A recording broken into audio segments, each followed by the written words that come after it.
You know, I love to interview other space tubers like Scott Manley and Marcus House. Well, I decided to introduce myself to Kevin Haymeyer, but you might know him as Space Eccentric. Hi, Elon. Kevin Haymeyer from Space Eccentric on YouTube and Rumble. He has a pretty popular channel and he loves to cover SpaceX. Of course, so many of you know Kevin through his YouTube channel, but before that, in the beginning, he was a police officer. He also served in the US Navy, and he's also a teacher. In fact, he taught for 3 years science courses for middle schoolers and high schoolers in Central Ohio. But his enthusiasm for SpaceX led him to start his channel, and here we are today. He is mostly known for covering SpaceX in the news, so I wanted to reach out to him and get more about his background.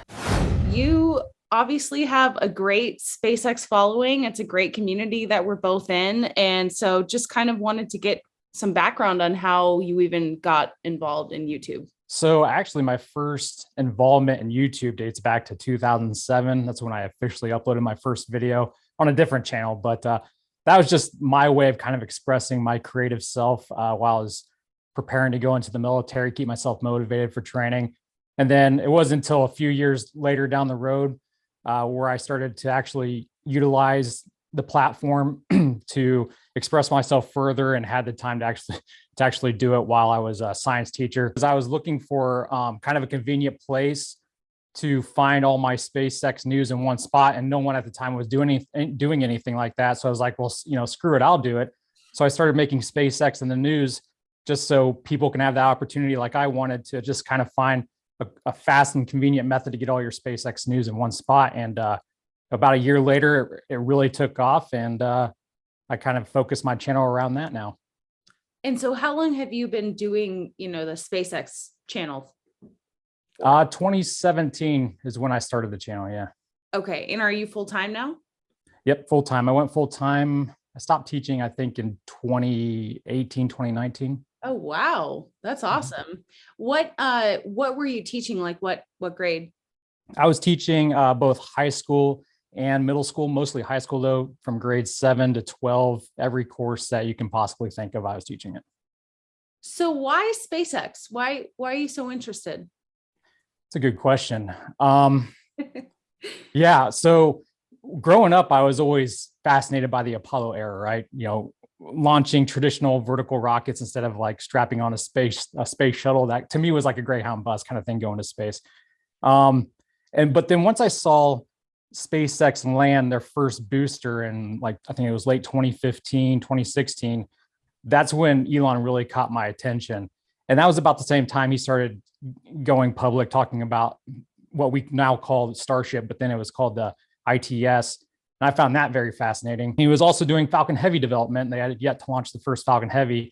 So I was all about that. And of course, Elon's a very charismatic man. So yeah, he got my attention, and I've been a fan ever since. What do you think about the community on YouTube? It seems like there's a really dedicated SpaceX community. I feel like when I make videos about other companies or NASA or whatever, it just doesn't seem to get the same amount of excitement. Totally. I think it's because if you ask my opinion, I think it's because SpaceX is, to kind of talk about the logo behind me, I always see them as like the pirates of the industry. They're the ones breaking all the rules, going against the grain, and changing the game, turning it upside down.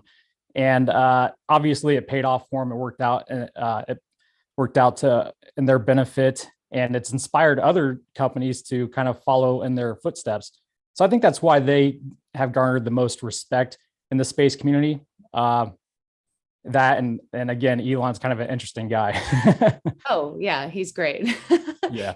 I feel like SpaceX has just accomplished things that previously, people thought just weren't possible. Yes. Yeah. They've told him straight to his face, throughout the years, you'll never be able to land a booster, land a rocket, recover it, and relaunch it. But we all know how that turned out. Now, obviously, no one knows for sure, but do you think it's going to be in August, the orbital flight test? I do know that's what they were aiming for before the explosion. That's the accidental explosion. Every explosion anyway, every explosion is required for orbit. But now that the mishap with Booster 7 has happened, Elon has said, as I'm sure you know, that they're still targeting August. But it's Elon's time. I've been thinking for a while now we'd be lucky for it to happen this year. But ever since the FAA basically gave them the green light for that mitigated FONSI, I wouldn't be surprised if they could get it done in September. I don't know about August. Would you go? Are you trying to be there?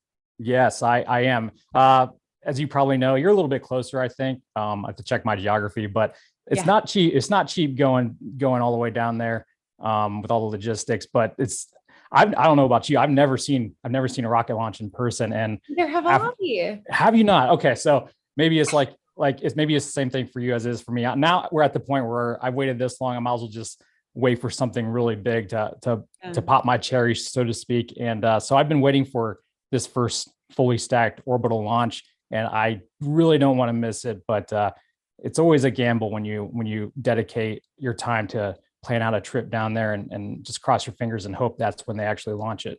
So I guess, have you been to Starbase yet? Yeah, I've been there a few times, went for both presentations. How's this for a backdrop, huh? It's very romantic. Don't go falling in love with me now, all right? Look at this, a half-finished pier. This is getting any better than this. God, this is half the reason why I came. I love the ocean, man. Of course, the other half is because of Starship, but man, you just cannot beat this. It gets me in some pirate mood, dude. Went out there a month before the first one because I thought they were going to launch Starhopper, but when I was boarding the plane, they came out and said they weren't going to. So I took a trip down there, got to meet some locals for the first time. That was, I think, the summer of 2019. Before it basically became its own city.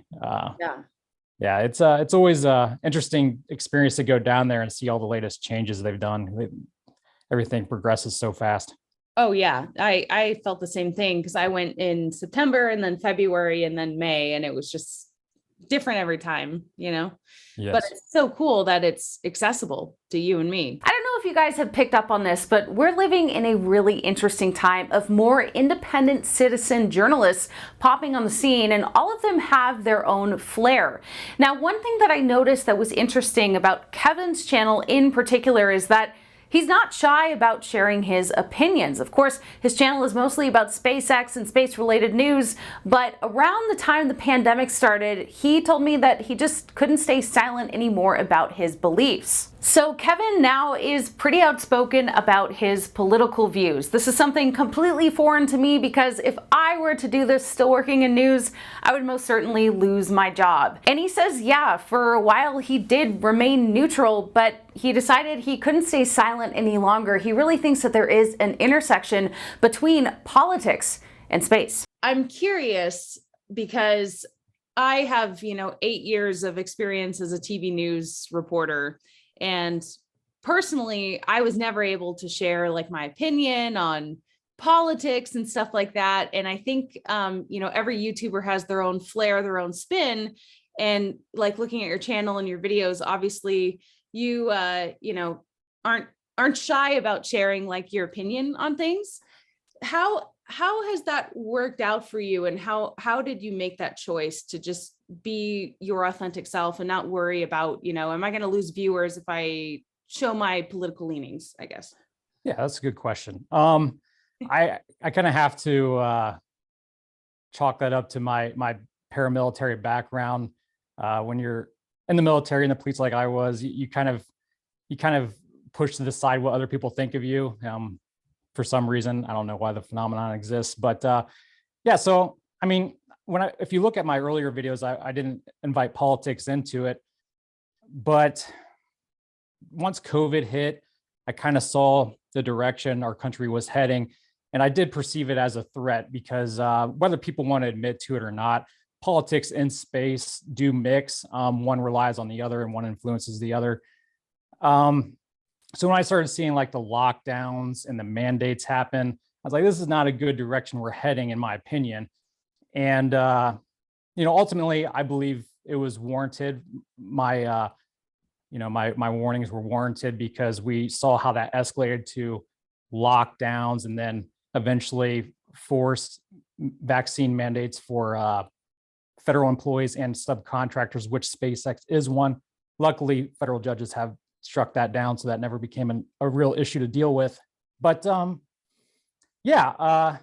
and eventually, I think Elon kind of vindicated my stance on inviting politics into the community, so to speak, because he acknowledged publicly that, if it were up to, say the far left, in his words, the woke mind virus, nobody will be going to Mars. And that was something I had been discussing for a couple of years prior. So it totally makes sense. And I understand why people say, just leave politics out of space. But the fact is you can't, and that's kind of a dishonest position to take, because what they're really saying is keep your politics that I disagree with out of space. And, I think there's an argument to be made that you shouldn't be up in someone's face about it. Right. And you should remain respectful.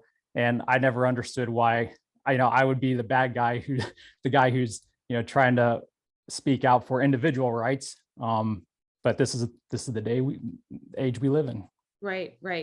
It does, though, seem like, reading through your comments, a lot of people appreciate that you are willing to just speak freely and that, you are, I guess, going against the woke mind virus. Right? Yeah. I mean, as far as the business end is concerned, it would definitely be, I think it would be make more business sense to just kind of try to stay out of politics. For me, that's not an option because, again, I can't keep my mouth shut when I see a threat like that. But it'd make more business sense to just kind of stay neutral and keep your eye on SpaceX for space.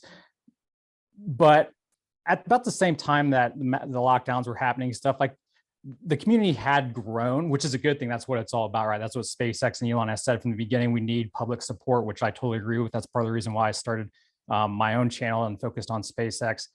But since the community had grown, I've always been about keeping, my content separate if I can, kind of its own unique thing.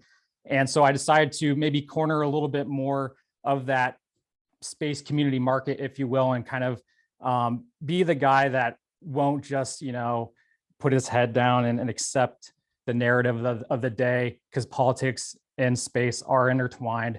So instead of just, agreeing and saying, yeah, this is the narrative, let's go along with it. I knew there'd be repercussions, but at least target those people and say, hey, you guys who think the way I do, individual liberty kind of centric guys, there is a voice out there. You're not alone. There's no reason to think that you're alone in your thinking.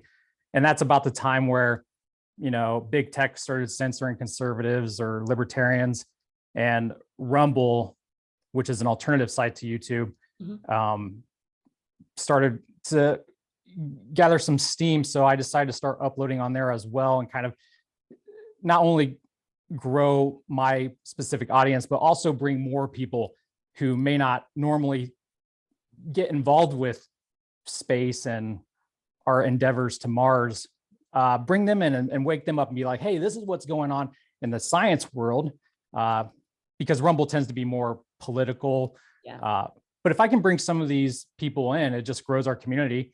Right. So I thought that would be just a nice positive. It's just interesting, obviously I've studied all of the space tubers because, I'm interested, and everyone has like their own different background or, whatever they bring to the table.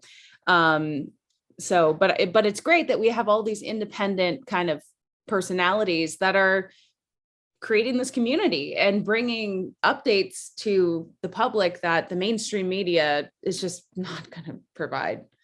Right. Yeah, that's an excellent point. And I agree 100%. I mean, who wants to listen to a bunch of people talk about the same thing from the same perspective, right? Even if I don't agree with someone, that doesn't mean I can't respect them and what they're doing. Right. So, right. Yeah. What was I going to ask you? Yeah. So what is a typical, now that you are full-time, like, are you making a video every day? Like, what's kind of your day-to-day look like as a YouTuber? I don't make a video every day. I usually do between my SpaceX and the news episodes, which are twice a week, and any live stream coverage of SpaceX's launches. It's probably 3 to 4 videos a week. And I do have another channel called Cloud Liquor that, I try to do all my personal stuff on there, other interests of mine. that's a video every now and then as well. So a typical day for me would just be keeping an eye on social media, even though I hate social media. It's a necessary evil for me, and I understand why it's a thing. But I actually don't really care for being on the internet, but I use it as a tool so I can keep an eye on the community, keep an eye on what's happening with SpaceX, interact with some people from time to time. And when I do release an episode, I'll spend like an entire day doing the research, writing out the script, and then, right before I upload it, I'll film it, and then I'll edit it really quick. Well, really quick. That usually takes the longest. So yeah, I'm not as busy as I was when I was a teacher, but being a one-man show, so to speak, in this business isn't very easy either. Yeah, no, I get it. Yeah. I can relate. Do you miss teaching? I do. Even a few years later, I still miss it. I still have a card up on my shelf here in my studio from my students on my last day, a little "we'll miss you" card. And I do miss those little buggers from time to time. And it was the first job I had in my life where it felt really, really rewarding. But I know some of them still watch my videos, so I just keep in mind that my classroom has just grown to a bigger size. Yeah, and access to you. So I want to backtrack for a second, because that was a really interesting statement to me, that, the woke mind virus, if everyone gets that, then we wouldn't go to Mars. Why? What do you mean by that? Yeah, that's a good question. So I guess the best way to kind of explain is just by giving examples. So I don't know if you remember back to, I think it was October of last year, when the FAA was doing their public comments for the environmental assessment for Boca Chica. There were some callers who I would say were infected with the woke mind virus, who were just basically screaming why SpaceX should not be granted authorization to, launch Starship from down there. Right. And I think that was probably one of the most glaring examples, in my opinion, of that woke mind virus being such a threat to what we were all trying to achieve with Mars. And of course, there are other ones as well. You have I don't know if they still are doing it, but you had the people on Twitter with the roses in their names, the communists trying to, rally behind decapitating Elon, metaphorically, I'm sure, who knows. So, I mean, that's kind of a threat, I would say, as well. And, there's threats that come from every direction, but who's really listening to the far right and whatever threat they pose to our journey to the stars. But yeah, that's just kind of an example. Yeah. I mean, because, obviously anywhere you would do this type of R&D, there are going to be consequences, but to stop that mission because of turtles or something is just ridiculous, right? Yeah, I'm a huge animal well, I'm not an activist, but I love animals. Both my dogs are rescues. I like turtles. But I mean, I think there's always room for common sense, so yeah. Do you have any particular thoughts or strong opinions about SLS? Yeah, I think everyone does, right? In my opinion is, I think it's a cool rocket. It goes back to the traditional vertical, the very thing that got me interested in kind of like Saturn V and the Apollo program. But my support has waned over the years, I guess you could say, now that Starship is becoming a real thing. And I understand the need for its existence. You don't want to have all your eggs in one basket with Starship, so to speak. But anyone who denies that it's been, bloated over the past few years, I mean, that much is obvious, right? It was supposed to cost a couple $1 billion. We're up to several times that. They can't even get through really a successful wet dress rehearsal. So I think they should launch it once, maybe twice for Artemis. But if things keep going the way they're going, it would be fiscally irresponsible to launch it more than just a couple of times, in my opinion, and with the price tag that comes with it. Right. I mean, Starship is just so revolutionary and exciting, but it seems like there's still quite a few doubters out there. Do you encounter those people a lot too? Like the political dissent, I did at first a lot, but I think it's subsided at least a little bit because people have, I think Starships actually launching and then landing kind of helped out, maybe shut some people up and said, okay, maybe it could happen. So Yeah. not so much anymore. Have you had any like sort of correspondence or interaction with Elon? I did. I know he's responded to my tweets in the past. And when I went to the last Starship presentation, I got to ask him a question, but I was at the back of the line, so it wasn't the question I wanted to ask. But yeah, my viewers are really hungry to know anything about the interior design for crewed Starship. You have HLS, you have Deer Moon, and last we heard, maybe a year or two ago, you were looking to hire Tesla employees to design the interior for Starship. How's that going? Well, we aren't focusing a lot on the interior quite yet. I mean, that will be important down the road, but our focus right now is just getting to orbit and proving out return of the booster and return of the ship. Yeah, it's fundamentally very difficult to build a fully reusable rocket given the strength of Earth's gravity and the density of our atmosphere. before I went to the presentation, I was at North or South Padre Island on the beach asking my viewers what they wanted me to ask, and they had some really good questions. So I kind of wrote them down. The one I really wanted to ask was what SpaceX would do if the FAA rejected their EA.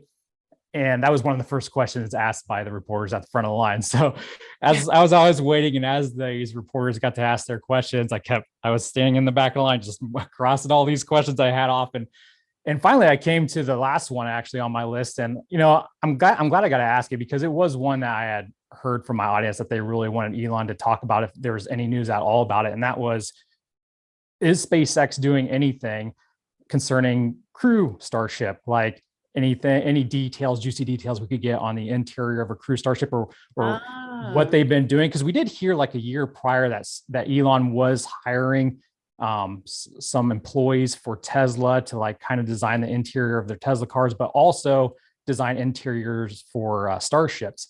And I kind of rang a bell as I was waiting in line that, oh yeah, so I kind of integrated that into my question. But basically he just said they're focusing more on orbit, which is what I expected him to say, and not so much on the crew Starship.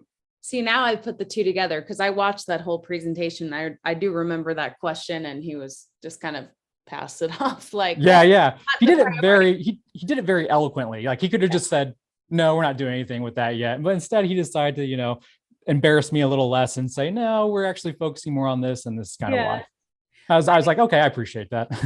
I loved that. I laughed so hard that moment when he was like, sorry, I wasn't paying attention. What was he made that poor woman repeat her question. It was like so Elon, And I feel like there's a lot of parallels between Elon and Donald Trump, at least on Twitter, because they're both so open and, like I'm sure their staff or whoever works closely with them sometimes maybe cringe or whatever. But I think that that's what a lot of people like about these figures, is that they're not trying to be neutral or fit into a mold, right? Yeah, free thinkers. And I can respect that. And it's always interesting to talk to someone who will just kind of speak their mind. I don't like being the guy who, does those late night tweets or whatever, where I tweet something or say something I'll end up regretting. But it does make them both very interesting characters, and it's even gotten more interesting now that they've come kind of like to headbutting lately over stupid stuff. Hey, they're like a little feud. Yeah, it's just a funny time we live in, I guess. I know you're probably fans of both of them. So what is that like to see them feud? I don't know. It was actually kind of funny to me, because I'm like, this was inevitable, right? I mean, I actually didn't vote for Trump in 2016 because I didn't trust him. So I just kind of did a symbolic write-in. But I was able, again, I think it's my paramilitary background. I can take a joke. I care more about what someone does than just the rhetoric they spew. And while Donald Trump and Elon, they both have that game that they can talk. In my opinion, I thought Donald Trump was a pretty quality president with some of the things he accomplished as president. but so that led me to vote for him in 2020. But obviously that didn't work out. So and ever since their little feud, Elon and Trump, it just kind of reminds me why maybe I didn't vote for him so much in 2016. So I'm definitely more in the DeSantis camp with Elon when it comes to 2024, but a lot could change between now and now, or now and then. So who really knows? Right.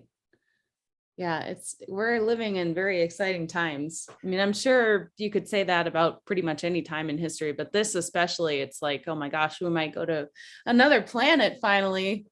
So yes, yeah. I think the gloves are coming off. People are on both sides of the political aisle are not so shy about what it is they believe, and then on top of that, Elon's like, let's just go to Mars. So, okay, I guess that's a thing that's possible now. So that's cool. Yeah. What are you most excited about for Mars? Like, is this somewhere that you want to go? Or are you just excited to see our species expand? Yeah. So for me, I've always been interested in the technology that just grinding to problem solve and innovate. And that's why I like rocket science so much, because it's the tip of the spear of innovation, as I call it. And that's why I love learning about Apollo and what the engineers back then had to accomplish to get people on the moon.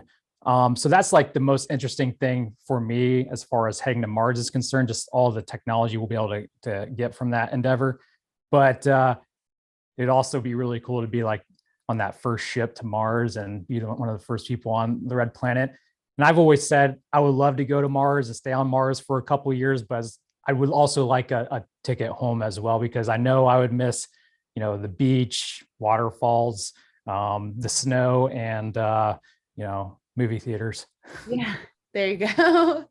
Where do you see your channel in the next 5 years? Yeah, that's a good question. You have a lot of good questions, apparently, because I keep saying that. Well, for so long, I've been focusing on, kind of targeting that corner of the community.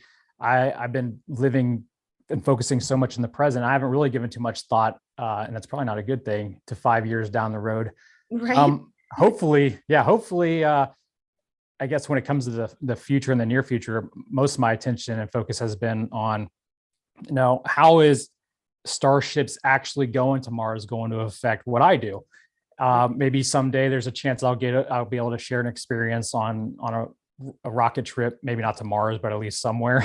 Yeah. So yeah, I think that's what I think about the most when it comes to the next 5 years is,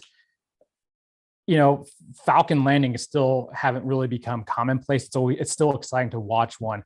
How long is that going to be the case for, a big tower at the Cape or at Boca Chica catching a Starship or a booster? And I think it's going to be a long time that we're all going to be fascinated by that before it becomes commonplace. So right. Hopefully in 5 years, I'm still reporting on what SpaceX is doing, only it's a lot more exciting. Yeah. Because we're not having lulls and delays, and we're just covering the action. Brutal. Yeah. I know. It has been. Has that affected your channel? Yeah. I've been reporting on Starship news since the first day they were building Starship down there, and back when it was BFR, and Lab Padre has been a friend basically since from day one, and we talk to each other from time to time, and seems like it's always been a roller coaster since day one of viewership. We'll have these lulls, like you were saying, where the ride's at the bottom and you're not getting as many views or as much feedback, but then Starship accidentally blows something up and you're like right back at the top. So yes, I know it's like unfortunate. We didn't want that to happen, but it helps us. Yeah. And it's interesting. As long as SpaceX learns from these kind of things, can't really complain. Right. Well, if you look at the time scale, I mean, a couple months delay is like really not a big deal, even though we're anxious, Right. Yeah, no, it's really exciting. I appreciate you answering all of those questions. Is there anything else that you wanted to add? I am curious, like, since you've been kind of hitting the YouTube hard since 2017, is there anything you would have done differently looking back now? Yeah, I Another good question. Yeah, I think I think if I could go back, I try not to live with regrets, and I always learn from my mistakes. At least I hope I do. I think the one thing I would change is from day one, had I known that my audience would be pushed towards SpaceX fans, I would have made my channel dedicated to SpaceX from the beginning, and then created a second channel from the beginning called Cloud Liquor for all my additional stuff. And I would have kept those in parallel. Instead, what I did was I kind of made my one channel that was supposed to be for everything towards SpaceX, and then for a while I kind of intertwined the two, right. and then I kind of brought that second channel back for my own personal interest. If I could do it all over again, I'd probably do them both at the same time. But yeah, live and learn. Do you get recognized? I have a couple times, like at the airport. Me too. Have you? Yeah. Never in my little podunk town I live in. Nobody knows, so that's kind of nice. But yeah. So yeah, but you're a TV star, right? TV reporter. Yeah, but I've gotten way more recognition for Ellie in space, like just random.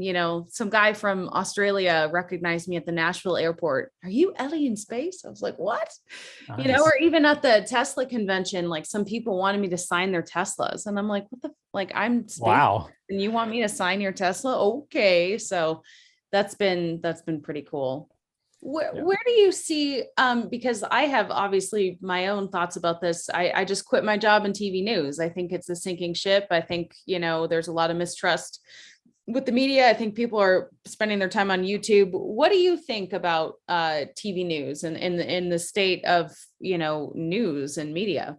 Yeah, well, my hat's off to you for recognizing that fairly early. I think it is. We are living in the era, and we're definitely transitioning pretty quickly to the era of citizen journalists. People have learned that, corporations come with strings attached and biases more so than the individual person just looking for the truth. So, yeah, I think it was a smart move. It's cool. Yeah, we're both, I guess, citizen journalists now. I've had a lot of people say, I could see you being Ellie actually in space, reporting in space. And it sounds like you have people that believe that could happen for you too. Is that like exciting to you? Is the idea of going to space scary at all? Foreshadowing. Yeah. Yeah, it's kind of bittersweet for me because I would love nothing more really than to go to space. Right. At the same time, we're also living in the age of cancel culture. Once I started kind of voicing my own opinion, I kind of felt like that my chances of that ever happening will probably be slipping away, taken from me. But I felt like it was a necessary sacrifice for standing for the truth. So I would love for it to happen, but I'm also kind of a realist, and I don't know, maybe we'll see. Yeah. No, that's really interesting. I mean, I think with, more commercial space tourism, there's still a high possibility, hopefully, but cancel culture is horrible. And it seems like it's getting worse. Yeah, it's weird because once Elon started speaking out about it, you had a lot of people saying, "Yeah, cancel culture bad," but these same people that I've seen still kind of participate in it. So I mean, I think it's inevitable that one day it's just going to get so bad. It's going to get to the point where people are forced to wake up and be like, okay, this is not a good thing. When that happens, I don't know. We'll see. I definitely think it's an interesting approach. I will continue to stay neutral on my channel, especially about politics, because that's how I was trained, but I want to get your opinion. Do you think that it's best to be your most authentic self and share your personal beliefs, even if it does cost you subscribers and followers, or do you think, no, let's keep space about space and leave your personal views on politics and religion and stuff like that out of the picture? And again, I will will reiterate, my beliefs will stay with me, so no big changes are coming to Ellie in space, but I do want to thank Kevin for coming on my channel and sitting in the hot seat. It's really cool to meet someone, especially Kevin, who has been following this Starship journey since way before I have. He's been there since the beginning, so it's really cool to meet the other space YouTubers in the community. If there's someone else you want me to interview, maybe drop a comment and I'll see if I can set something up with them. Well, if you like this video, please make sure to like it, subscribe to Ellie in Space if you haven't already, and I'll see you in the next video.